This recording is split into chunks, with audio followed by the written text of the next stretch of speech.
Saudara-saudara, mari saat ini kita bicara mengenai bagaimana transaksi terjadi pada Bitcoin.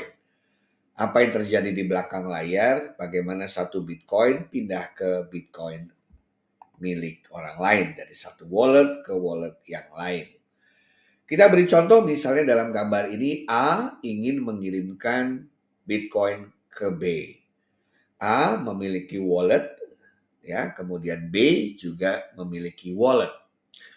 Karena A ingin mengirim ke B, maka A memberitahukan berapa jumlah Bitcoin yang akan dikirim dan dia memberikan alamat public key atau alamat B dengan cara memberitahukan public key-nya B, dan public key-nya B tadi akan dicampur dengan private key kita. Jadi si A, private key A yang hanya dimiliki A, dicampur dengan public key B sebagai penerima, ditambah lagi dengan hash function dari transaksi sebelumnya.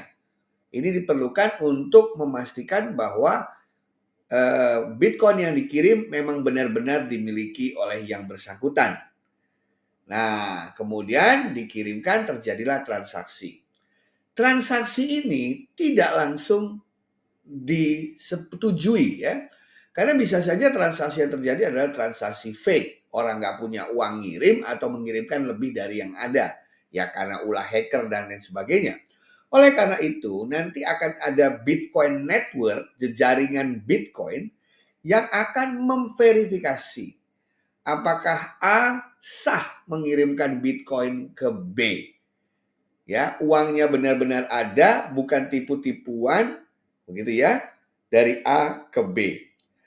Nah, setelah network memfasilitasi dengan cara membandingkan seluruh ledger yang ada di dalam jejaring network, maka dikatakan, ya ini sah, memang benar, barulah masuk ke wallet B. Wallet B pun demikian, misalnya wallet B, ya si B ingin ngirim ke C, B akan menggunakan private key-nya, mengirimkan ke C, artinya dicampur dengan public key dari C, dan hasil hash dari transaksi sebelumnya.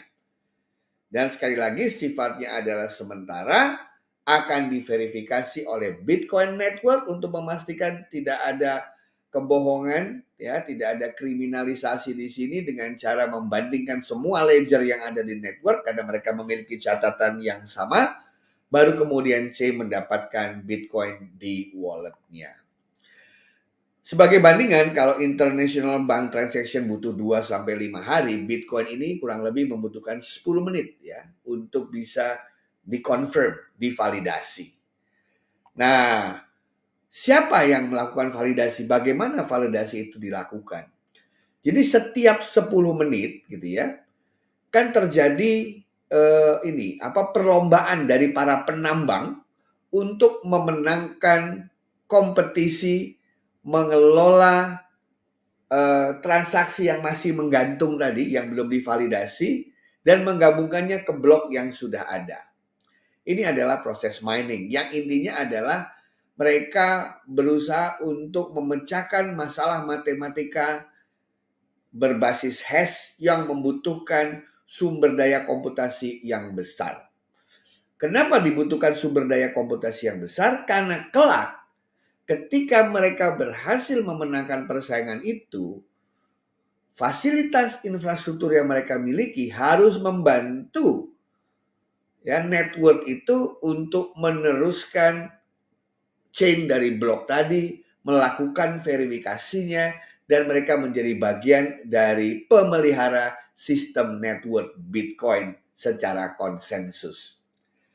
Nah, istilah itu dinamakan sebagai proof of work. Jadi selain the miner harus membuktikan bahwa dia punya kapabilitas untuk melakukan itu, ya, dia juga harus nanti berkomitmen untuk mengelola network tersebut bersama dengan miner-miner pendahulunya dengan cara menyambungkan transaksi yang menggantung tadi ke dalam transaksi Bitcoin yang sudah divalidasi sebelumnya.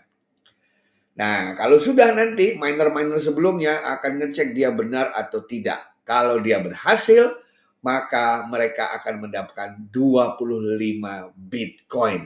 Sebagai insentif, mereka telah membayar listrik untuk computing power dari komputer yang besar tadi. Dan kemudian mereka akan menjadi bagian dari transaksi Bitcoin di seluruh dunia dan ada komisi tentu saja untuk jaringan itu.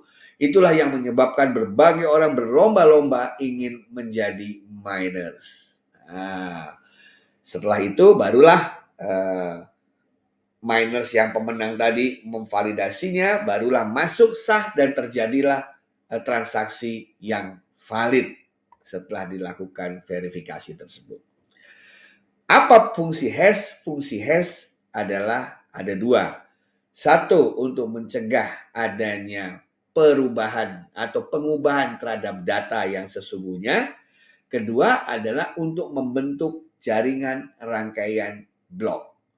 Karena chain atau rantai blok itu baru terjadi akibat blok yang satu isinya adalah hash dari blok itu dan hash dari blok sebelumnya. Nah, hash dari blok sebelumnya itulah yang menyambung antara satu blok dengan blok yang lain sehingga terjadi yang namanya blockchain. Sekian dan terima kasih.